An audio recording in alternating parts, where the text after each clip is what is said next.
a 16-year low. We saw this as an opportunity to highlight the president's all-of-the-above energy strategy.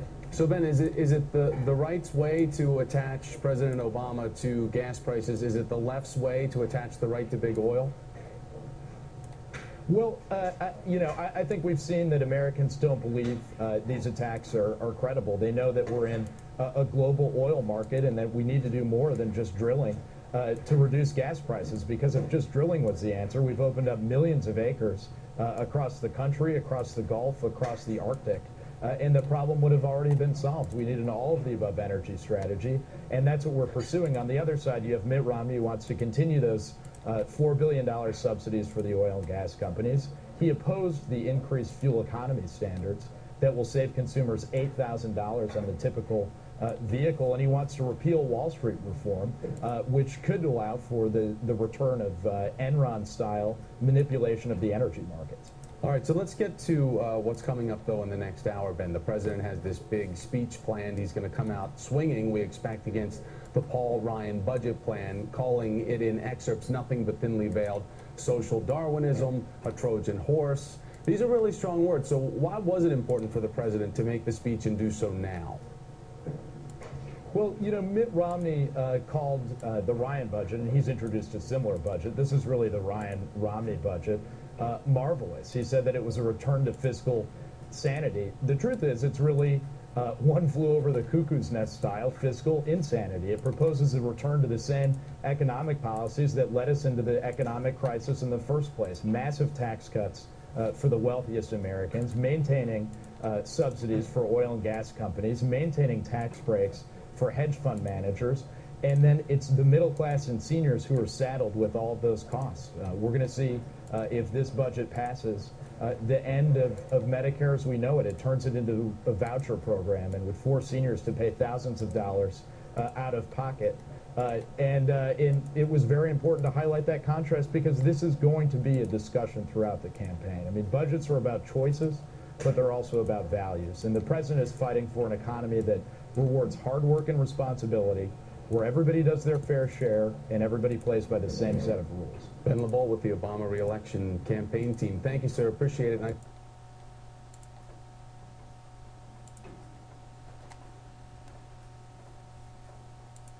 Rick Santorum apparently on the ropes in Wisconsin, with frontrunner Mitt Romney hoping to deliver a crushing political blow that will send his opponent reeling and open up a clear path to the 1,144 delegates needed. Now, here's what is at stake for tonight. 39 delegates in the Badger State, but also a campaign statement for the victor on the march to Tampa. Republicans also casting votes in Maryland and Washington, D.C. Two primaries where Governor Romney is expecting to cruise. Santorum is trying to close the gap, but there's a new message popping up on the trail. Santorum is fighting the calls to step aside, calling on grassroots conservatives to lead the charge at the polls. I'm asking small town America, rural America, rural Wisconsin, to come out and speak loudly. While Santorum watches the numbers come in from Pennsylvania, Mitt Romney will be in Milwaukee, hoping suburban Republican voters come out in big numbers to deliver a resounding win. I need you to go out and vote. I need your help. I need you to get out and vote. Get your friends to do the same thing. Give me the support we need to keep America, the America we know and love. NBC's Peter Alexander live for us this morning in Milwaukee. And Peter, the Romney camp hasn't been shy about their hopes for this evening, but what's the message that they wanted to deliver, and how crucial is Wisconsin to Rick Santorum and continuing his campaign? Yeah, they're good questions. Thomas, a senior advisor for the Romney campaign, telling me today that they expect to have a good night. They say they'll do well in Maryland. They will do well in Washington, D.C. But they also say Wisconsin should be, in their eyes, closer than the polls show. Obviously, they're trying to build up expectations for Rick Santorum. They say he has spent more time here than the Romney camp has. That Romney is here today. Rick Santorum raising money in Texas as we speak before heading to his home state of Pennsylvania this evening. They have put some of the pressure on Santorum going ahead to the next state. April 24th, one of the states to vote, Pennsylvania. They made the point that the Romney campaign, won with more than 70% of the vote in Romney's home state of Massachusetts, that Gingrich won in his home state of Georgia. They say Santorum should win in Pennsylvania. And here's what the latest figures from Quinnipiac show. They show that Santorum leads there by just 6 percentage points right now, 41 to 35%, according to those latest polling figures. They are confident, though, that an upset there really could put the nail in the coffin for the Santorum campaign. Nonetheless, here in Wisconsin, a state that's not used to, Thomas, having much of a say during the primary process, voting so late in the season. I spoke today to a Tea Party board member from outside of Milwaukee, about an hour and a half away. She tells me we will have to be satisfied with Mitt Romney if he becomes the Republican nominee, and says we'll be forced to vote for him this fall. Thomas? NBC's Peter Alexander for us in Milwaukee. Peter, thank you.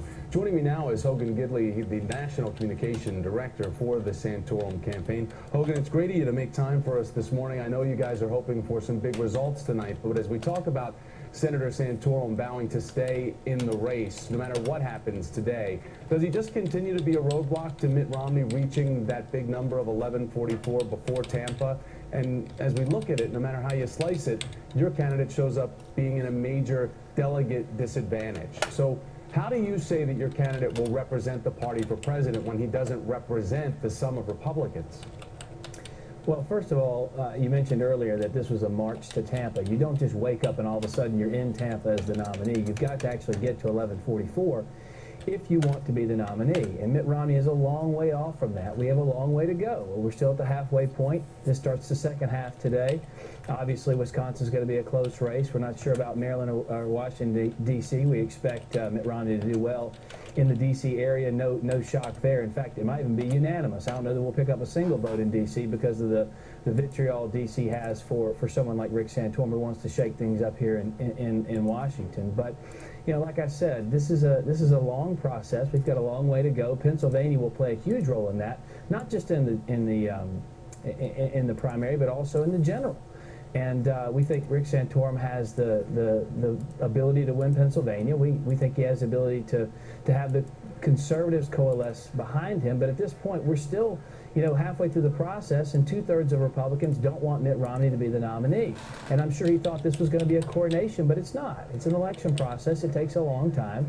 And, you know, Mitt Romney's staff, I heard you say just a second ago, said that they figured we'd go ahead and win Pennsylvania. Fine. If they want to see Pennsylvania and pull out every dollar they've already spent and move on to the next states, we're happy to do that. But they haven't, because they know this is a fight. And we're going to talk about money, though, in a second. As you say, Mitt Romney being a long way off, if that's the way you describe him and his campaign, then the Santorum campaign will be a long, long way off from the delegate count of 1144. And as you say, the senator wants to push on to Pennsylvania, but as we take a look at the numbers in his home state, a mid-March Quinnipiac poll had Rick Santorum up 14 points on Mitt Romney. Now it's down to 6. Shouldn't you be crushing Mitt Romney in Pennsylvania right now? I mean, look, Pennsylvania is a diverse and large state, but it also reflects the fact that Mitt Romney has already spent a ton of money on robocalls. I talked to 2 people yesterday in the state who said they'd already received 11 robocalls from Mitt Romney alone. So he really is playing for keeps there, and that's fine. But we think we're going to do really well in Pennsylvania. We need to do really well there. It's his home state. People know him best, and he's got a relationship with those people. They know he's been able to do to deliver many things for that state and represent them very well in Washington. And we think that's going to help us in the eventual turnout and, of course, the eventual election and the outcome. But you know, make no mistake, Mitt Romney's doing the same thing he's done everywhere else, and that is spend a ton of money tearing down his opponents, refusing to talk about his own record, and Pennsylvania's no different.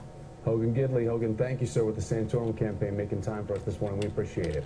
Thanks, Thomas. God bless. Absolutely. With voting already underway in Wisconsin, it's time to take a closer look at how this primary will shake out with the man who knows better than anybody else. NBC political director Chuck Todd is the host of the Daily Rundown here on MSNBC. And Chuck, we've seen these trends from nearby states, the rural areas supporting Rick Santorum, suburban Republicans being a stronghold, GOP rich for Mitt Romney. So where are they going to get their votes today? Well, the question is right. There's demographics, destiny here. But geographically, let's look here. Mitt Romney is basically hung out in the Milwaukee media market. That's down here. That's where some half of the congressional district delegates are going to be available. He'll do well here tonight. Dane County is Madison. This could be more competitive than people think. Usually in a more progressive liberal college town, you actually have a lot more hardcore conservative voters as well, sort of as, quote, anecdote or whatever. Santorum could do well there. The places, though, he expects to do well, biggest place that he'll do well, Santorum, is the Green Bay. That's Brown County. And then, of course, all of this area. and this is where he could win 3 or 4 congressional districts. But the vote is going to be about what are Romney's margins in these media markets. Now, the question is, of course, demographics. Is it destiny? Well, let's talk about Illinois, Michigan, and Ohio, and where does Wisconsin fit on this scale? According to our Marist numbers, as far as education is concerned, 34% of Wisconsin Republicans are college graduates. That actually is lower than Illinois, Michigan, and Ohio. It looks more like some of those deep South states. On this demographic, you would say advantage Santorum. He has done well with non-college graduates. But let's look at 2 other places that we go. Religion. Wherever evangelicals have made up less than 50% of the Republican vote, Mitt Romney has won. Well, here, according to our polling, 39% of the vote is evangelical. Compare that to Illinois, where Romney won by 12, 43%. Michigan, where Romney won by 3.5%. 42%. In Ohio, that 1-point narrow victory, 49%. So in this demographic, advantage Romney. Now let's go to the last one, income. We made the cut at $75,000. Lower income is 65%, higher income 35% split. 100,000 is the exit poll split. Look where Wisconsin slots in between Illinois and Michigan again, not quite as low income as Ohio. So what does that mean? Well, here are the margins. Romney won Ohio by a point.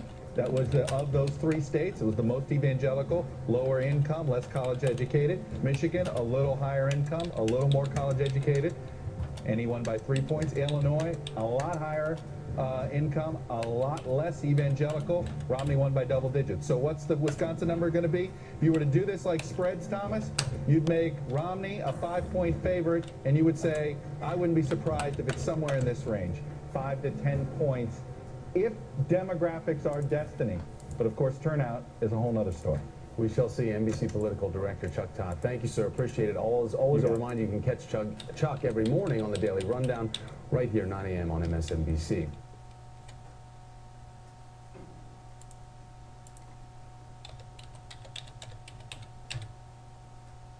My electric bill was breaking the bank. So to save some money, I trained this team of guinea pigs to row this tiny boat. They generate electricity, which lets me surf the web all day. Took me 6 months to train each one, 8 months to get the little chubby one to yell row. It was kind of strange. Such a simple word. Row. There's an easier way to save. Go to geico.com, get a quote. 15 minutes could save you 15% or more on car insurance. Good morning, I'm Chris Jansing. That was the week that was, and now today, 3 primaries, and in all 3,